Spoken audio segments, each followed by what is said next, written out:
السلام عليكم. إحدى أكبر شركات السيارات في مصر، العلامة اليابانية المعروفة لكل واحد بيتمنى إن هو يركب العربية دي. الناس اللي حجزت بسعر معين راحت بعدها على طول التوكيل وعملت الفيديو اللي احنا اتفرجنا عليه واللي منتشر عبر وسائل التواصل الاجتماعي. قعدوا في توكيل العربيات على الأرض بعد ما دفعوا الفلوس بتاعتهم، دلوقتي بيقولوا لهم انتوا هتدفعوا بقية المبلغ بالدولار.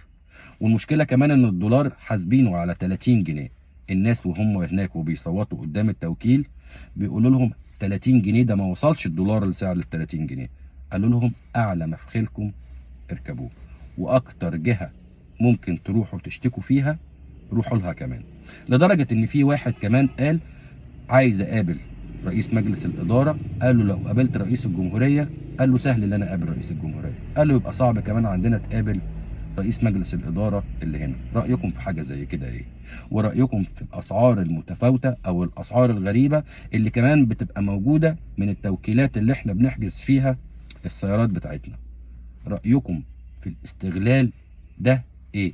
ورايكم لما تدفع حضرتك فلوس معينه وتدفعها وانت عارف ان السعر بتاعها هيبقى بالشيء الفلاني، وبعدها وبعد فتره معينه يقول لك لا، الغلا زاد والدنيا زادت ودلوقتي هتدفع بثمنها الطاق 3.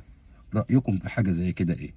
ايه جزاتي ان انا دافع الفلوس دي من سنه فاتت، وبعدها او بعد السنه المفروض لما استلم العربيه بتاعتي من التوكيل او المعرض الخاص بالتوكيل ده، بعدها على طول الاقي حاجات تاني واسعار متفاوته؟ رايكم في حاجه زي كده ايه؟